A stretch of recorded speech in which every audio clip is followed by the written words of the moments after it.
Konami, somehow you managed to accomplish the goal and fumble the bag the exact same time. Oh my God, how do you do it? I just don't understand. Look, I'm not gonna cap. You definitely made Yu-Gi-Oh! A lot more interesting, and I genuinely think you'd be surprised to find out this news I'm about to tell you. What's going on with ya, big dog? And it is an amazing day for Yu-Gi-Oh!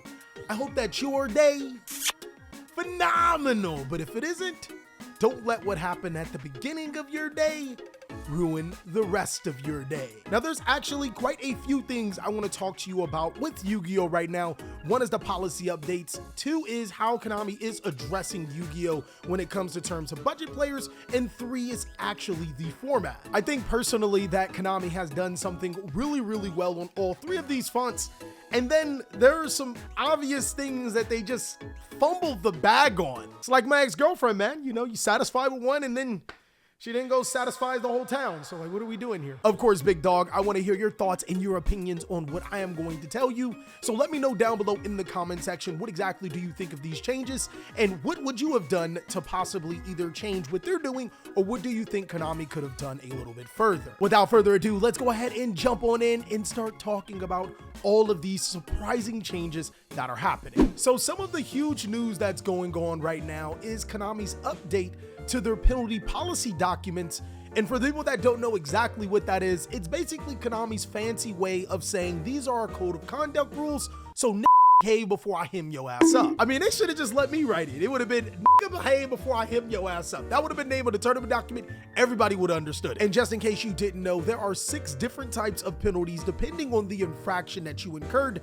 These type of penalties can range from a minor, which is pretty much just a warning, a major, which is a game loss, a strict, which is a match loss, a severe, which is a disqualification, and then a cheating, which is also a disqualification. Huh. I guess they really wanted to separate the cheaters from the niggas that punch each other in the face. That does make sense. Now, the updates to this policy is pretty crazy, and I'll leave a link down below in the comment section just in case there's something that I missed. But from what I can get from it is that you will now receive a game loss if you don't turn on your match slip on time. That's actually pretty fair. You will also receive disqualifications for all of the things that I'm about to mention. Misgendering someone, refusing to pin on a mask, making a video accusing someone of cheating. That's a little specific, Konami. Providing fraudulent proof of vaccination and misbehaving on live camera in the live stream. Konami, how can you be such a massive W and L at the same time? I think that disqualifying someone for misgendering someone else is a massive W, and the reason why is because it should not matter what they want to be called and what you feel they should be called. The only thing that matters is what they want to be called.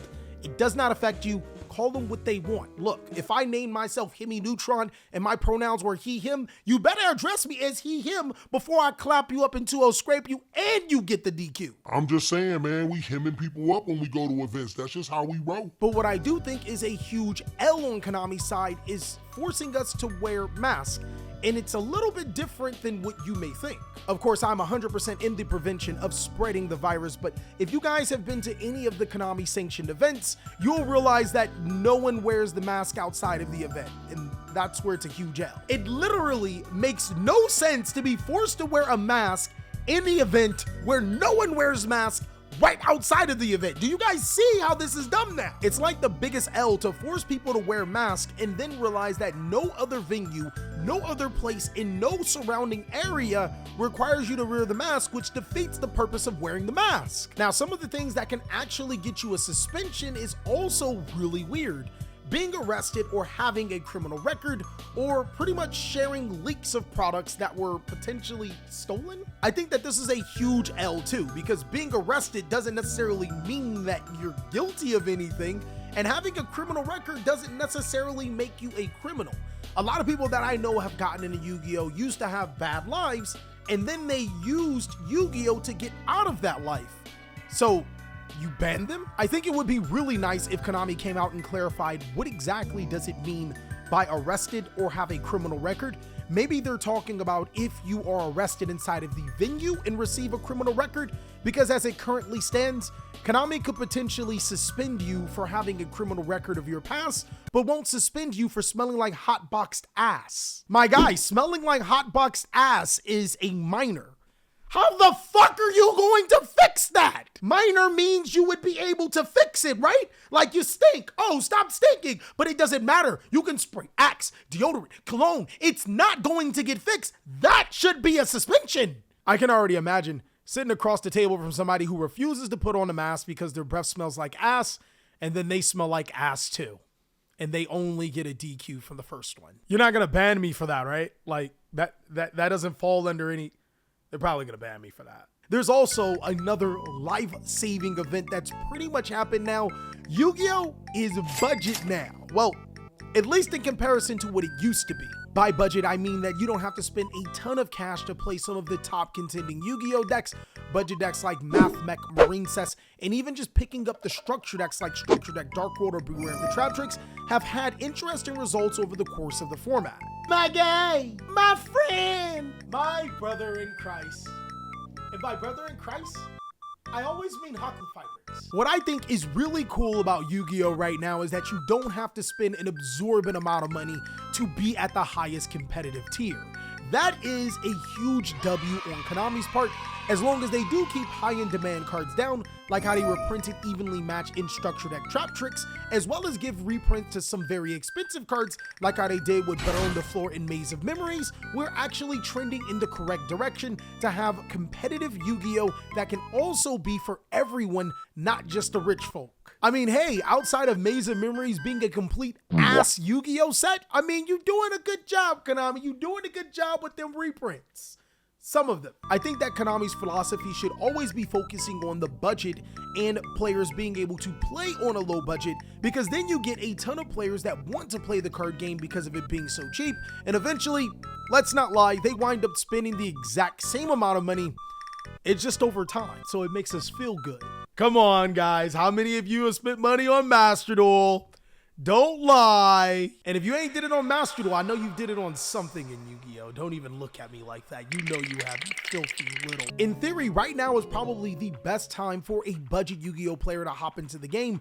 Not only could they be able to get a fairly cheap competitive Yu-Gi-Oh! Deck, they can use all of the prize support and all of the winnings that they got from winning events or doing really well to get other cards, and that essentially should be how the Yu-Gi-Oh! Card game should be. I personally think that Yu-Gi-Oh! Should always be in this model where expensive staple cards come in lower rarities for budget players, allowing them to be able to compete, and maybe certain archetypes are a little bit more expensive, but not overwhelming where they are the must-play deck.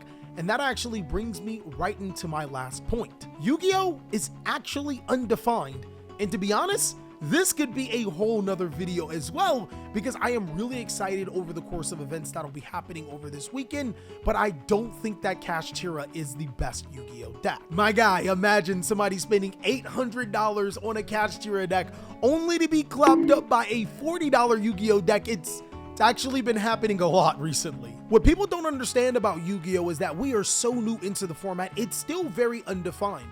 Cash Tira still could be the best deck in Yu-Gi-Oh! But if you think that the gap was as big as that we had as last format, you are completely mistaken.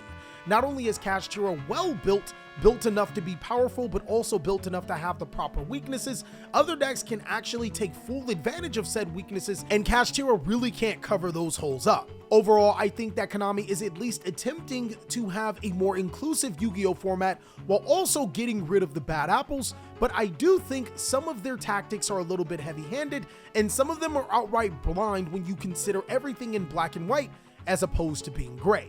But overall, I want to know what you guys think about these particular policies and updates, and what do you think about what's happening in the Yu-Gi-Oh! Meta? Of course, be sure to let me know down below in the comment section everything you think, and also if you want to see more amazing TheCaliEffect content, well, you already know. You can check out these videos unless I get banned. I'll catch you on the next one. My guy, you think that last remark is a joke, but every 5 seconds I gotta check over my shoulder to make sure I'm not banned for something that I said. Konami really do be well, damn.